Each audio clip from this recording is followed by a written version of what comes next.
Como ya les conté todos estos días, hoy es, eh, hoy es 3 de Nisan.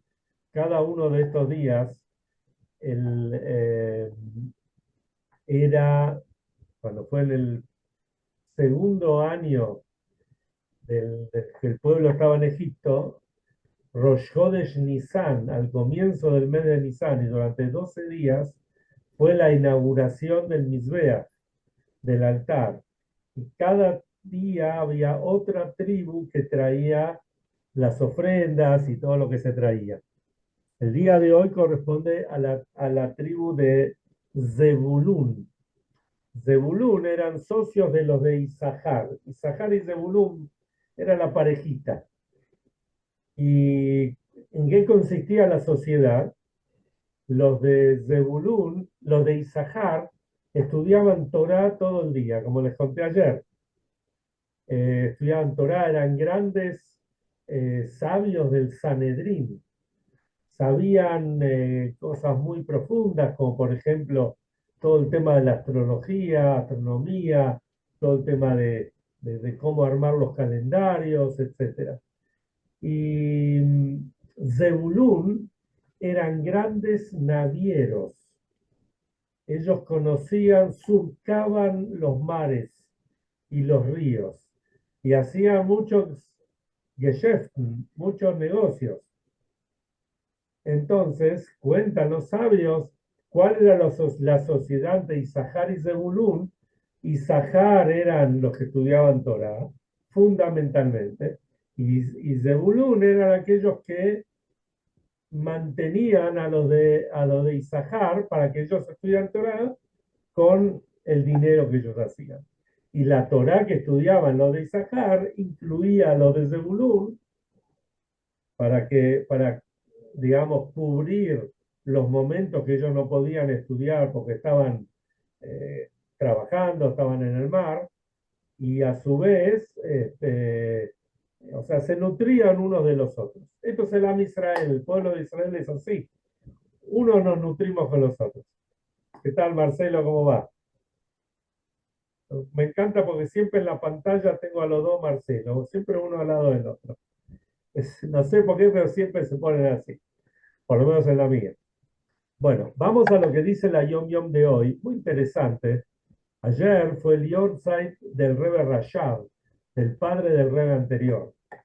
Y hoy en la Yom Yom habla de, nos cuenta el Rebbe anterior, cómo era el orden de estudio del Rebbe Rashab, de su papá. Perdón, un cachito, ahí está. ¿Cómo era el orden de estudio? Dice, cada día una parsha de Humash con Rashi. Después recitaba Tanaj de memoria.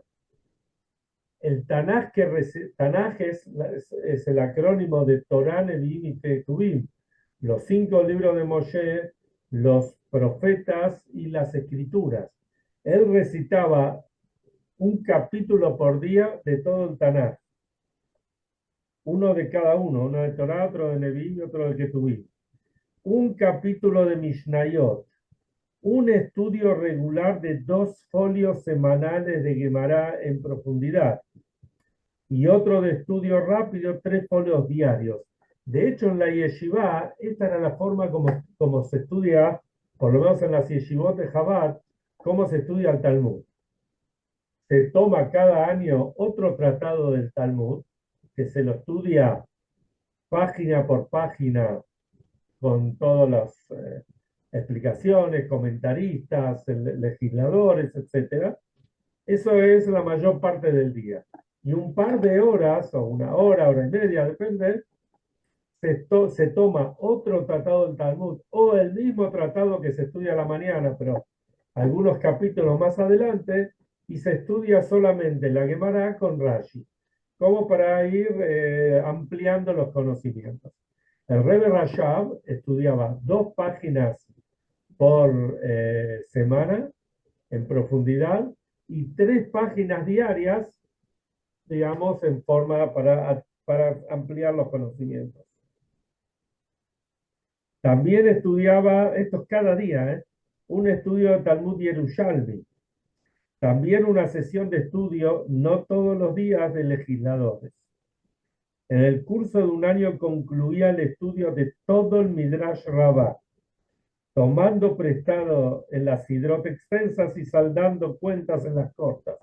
En otras palabras, cuando había parshiot donde había mucho Midrash y no le alcanzaba la semana para estudiarlo todo, entonces completaba en aquellas semanas que era más corto el estudio.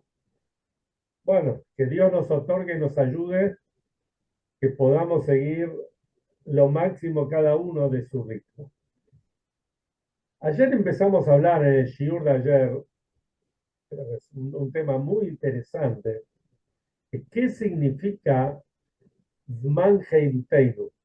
Pesaj es la época de nuestra libertad, de nuestra liberación.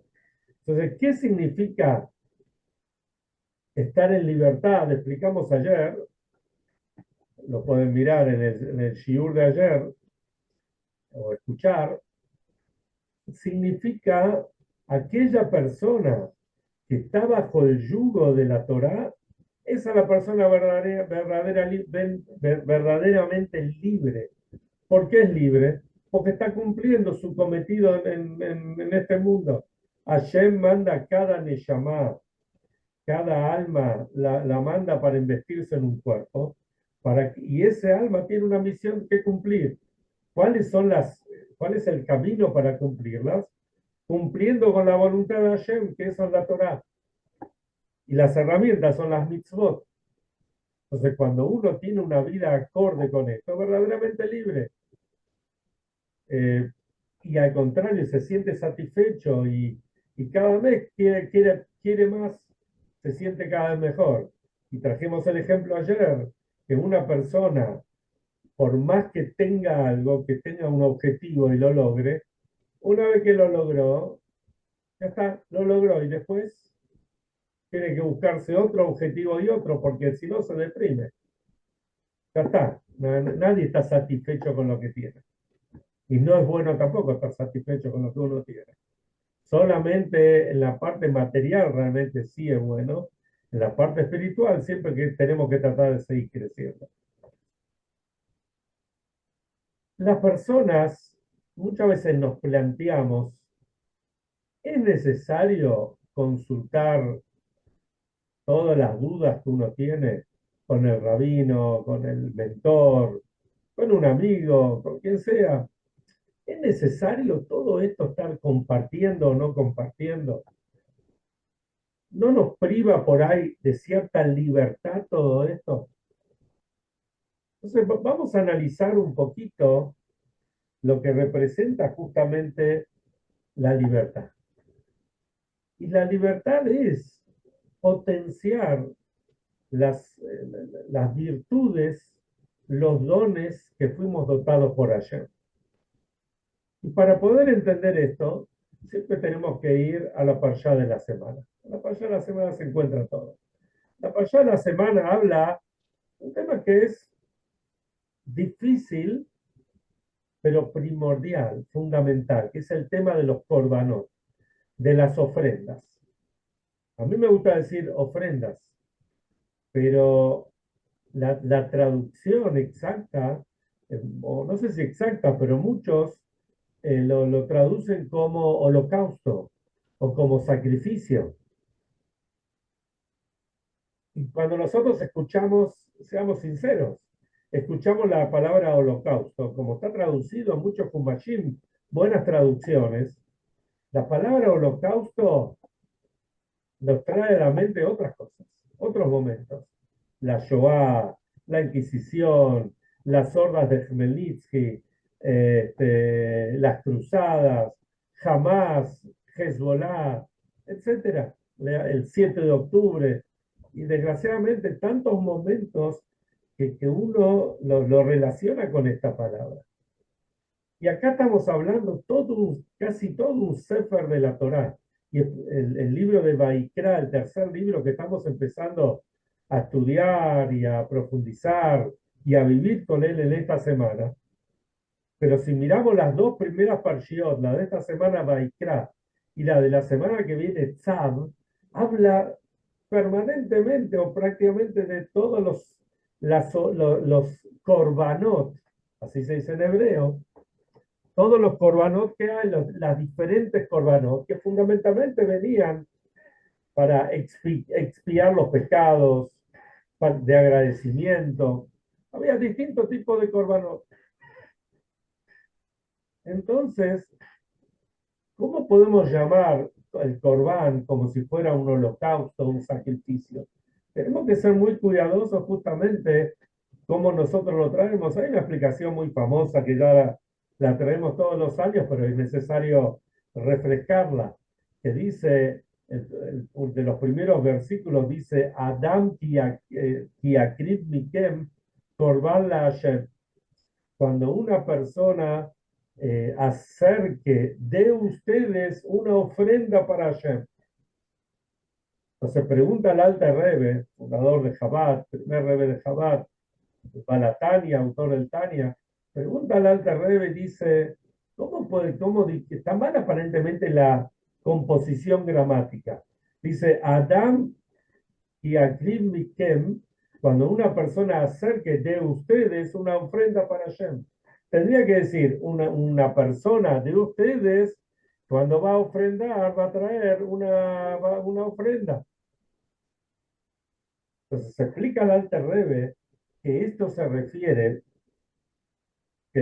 al hecho que cada uno de nosotros tenemos dos almas, un alma divina y un alma animal. Y el alma animal son las tentaciones que nos llevan a conducirnos equivocadamente. Entonces, cuando dice Adam ki akrib mikem, cuando una persona va a acercar mikem korban para la Hashem, de ustedes tiene que venir la ofrenda para Dios. O sea, nosotros acá se está refiriendo también interiormente que tenemos que acercar al alma animal y transformarla, mostrar que sea nuestro amigo, no que sea nuestro enemigo que nos lleva para hacer este, cosas totalmente incorrectas. Este es el primer tema, donde nosotros tenemos que realmente entender cuál es este tema de los corbanos. Pero vamos a mirar ahora en detalle. Hay una de las ofrendas que se traía, a ver si lo encuentro, no lo marqué, pero si lo encuentro enseguida, lo leo de acá porque es muy interesante. Una de las ofrendas que se traía era el Corbán Minjá. El Corbán Minjá es la plegaria que hacemos a la tarde, pero Minjá quiere decir un regalo, una ofrenda que se le hacía a Hashem, que se le hace a Dios. Como dice acá, si un alma, una persona pobre, propone, perdón, promete que traerá una ofrenda cerealera a Dios, sin especificar de qué tipo, su ofrenda será de harina fina de trigo sin hornear. Eh, Después trae, a ver si lo encuentro acá.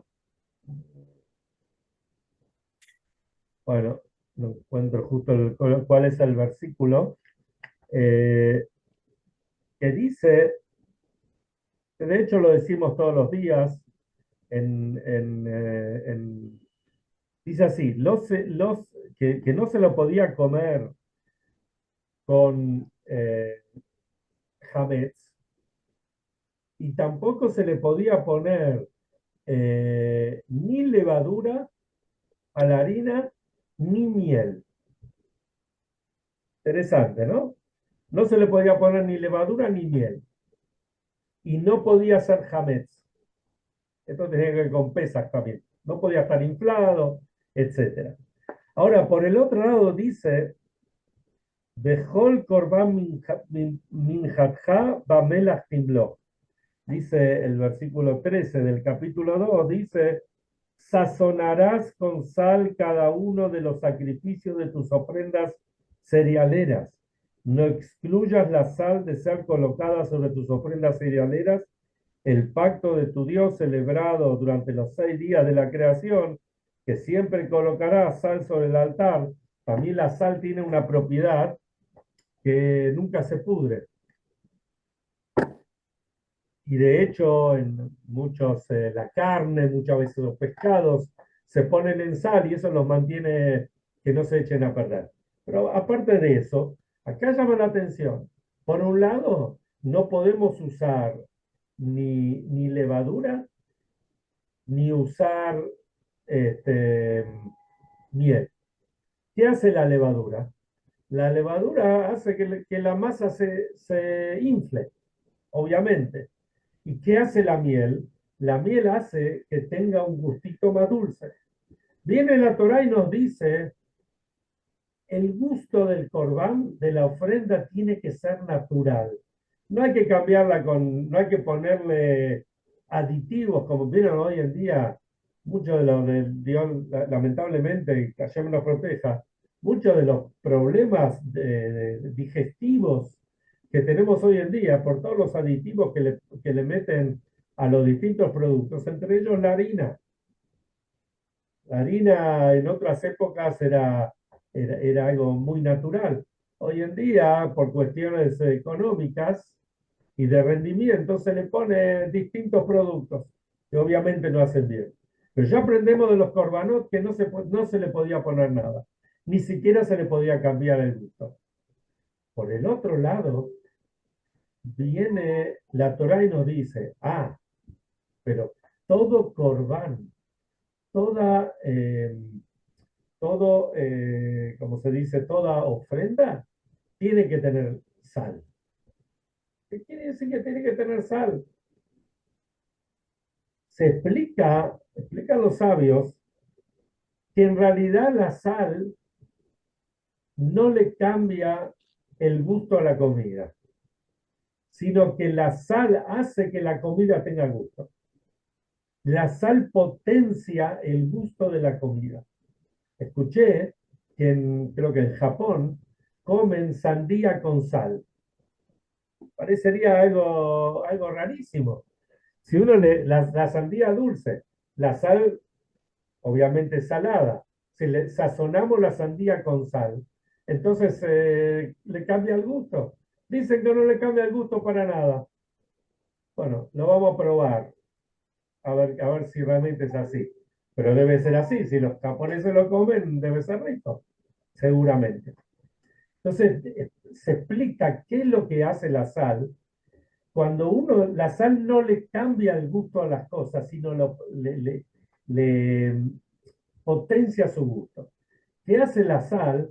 La sal, por ejemplo, uno se pone la sal sobre la lengua, aparte de que nos quema por ahí un poco la lengua, pero la sal abre los poros, abre las porosidades. Entonces, al abrir los poros, hace que la comida tenga el gusto que tiene que tener. Por supuesto, si nos pasamos de sal, bueno, hay otros problemas, pero ponerlo en la cantidad necesaria, ¿qué hace? Hace de que la comida tenga el gusto que tiene que tener. Así explican los sabios. ¿Qué significa esto para nosotros? ¿Y qué tiene esto que ver con estar libre o no estar libre que estamos hablando antes? Nosotros tenemos ¿qué representa la sal? Como decía un gran filósofo conocido, ¿qué gusto tiene la sal? ¿Se acuerdan? Bueno, pasó por generaciones y generaciones esa frase. La sal representa encontrar en cada persona, potenciar en cada persona los dones que Hashem le dio.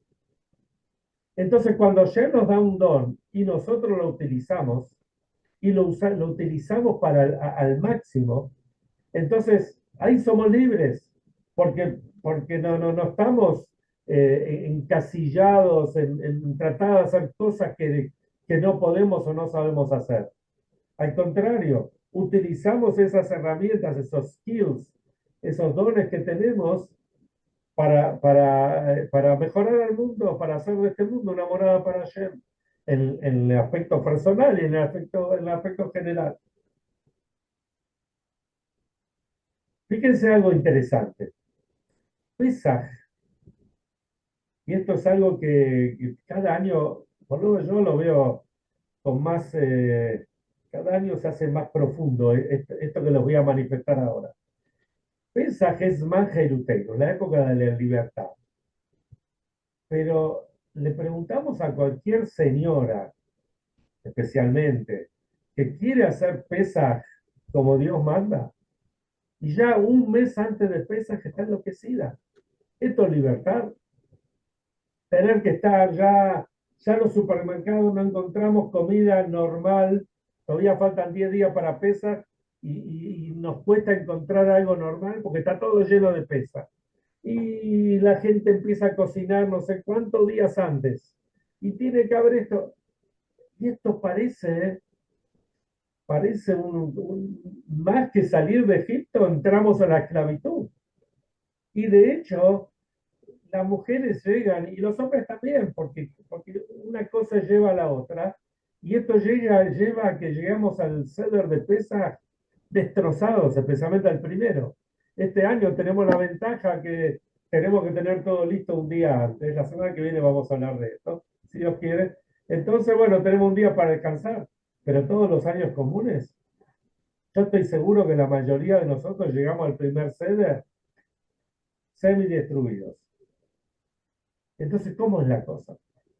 Escuché del rabino Jacobson, es un gran conferencista, que cuenta que cuando era chico, un día, un Erev Pesach, él dice, después que hizo todas las tareas que la madre le pidió, ¿no es cierto? Revisar la lechuga y preparar las matzot y preparar la mesa, o sea, todas las cosas que le pidió a él, son varios hermanos, dice, se fue a tocar el piano.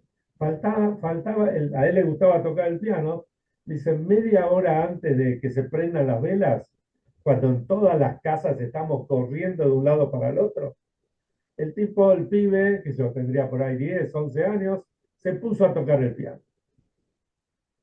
Obviamente, la música llegó al vecino. Entonces viene el vecino de al lado, le dice, escuchame una cosa, pibe. Más o menos así le habrá dicho.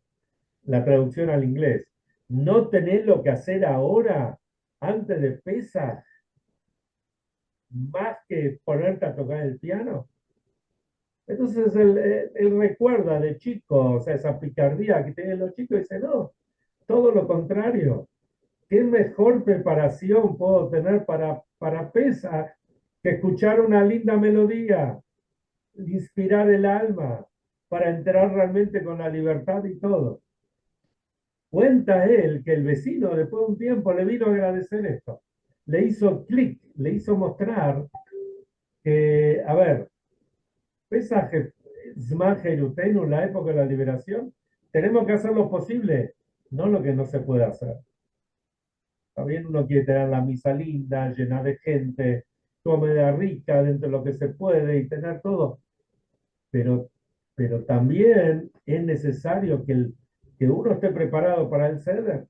La mitzvah tal vez más importante del ceder es, uno piensa comer la matzah, sí, tomar las cuatro copas, sí, comer el sándwich de matzah con grein y lechuga, sí, comer el afikoman, seguro que sí, comer la comida, sí, pero tal vez lo más importante es Lesaper Yetziat Mitzrayim, Begatale Minja, lo que dice, le contarás, le relatarás a tu hijo. A tu hijo es cada uno que está en la mesa de pesa. Si uno está todo corriendo y cuando llega a la mesa de pesas no ve el momento, la mesa del ceder, no ve el momento de terminar y no pudo leer algo, no pudo prepararse algo para tener lo que decir en el ceder de pesas, están todas las otras mitzvot, pero la más importante no está, que justamente Pesaj es, como dice, Bechol dor vador hayab adam lirot et atzmo keilu hu yatsa de Mitzrayim. En cada generación y generación, cada persona tiene la obligación de sentirse como que hoy, en la generación, y como dice el Alter Rebbe, hoy mismo salió de Egipto. Y salir de Egipto, salir de nuestras limitaciones. Salir de nuestras limitaciones significa cada día ser un poco mejor. esas cosas que nos enclaustran por ahí y no nos permiten desarrollarnos en todos los aspectos de la vida, pero especialmente nosotros como Yehudim. Bueno, cada día tenemos que apostar un poquito más, qué sé yo, decir algo sencillo. Si una persona estaba acostumbrada a leer Teilim todos los días, bueno, de repente dice, voy a leer un capítulo más todos los días.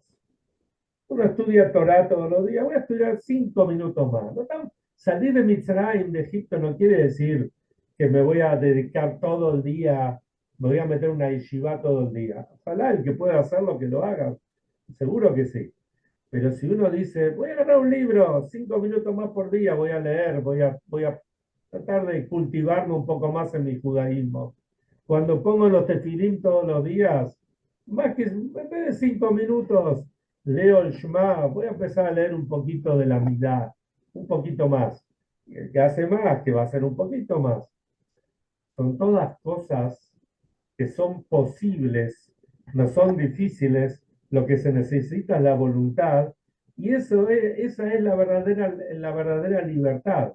La verdadera libertad que uno sabe que lo que está haciendo es un aporte a la humanidad. Ay, ¿cómo puedo hacer yo un aporte a la humanidad? Muy sencillo. Cada buena acción que hago estoy haciendo un aporte.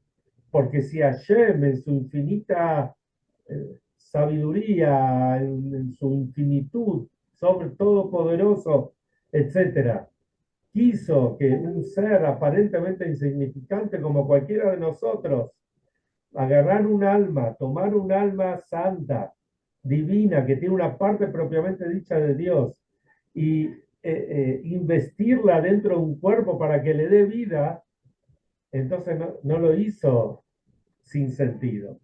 Es justamente para decirnos, y nuestra alma, nosotros somos únicos, no hay otro como nosotros. O sea, la misión que nos dio a cada uno de nosotros es única. Lo que yo no hago, no lo va a hacer otro. Entonces, si uno se concentra en eso, seguro que puede hacer un poquito más cada día.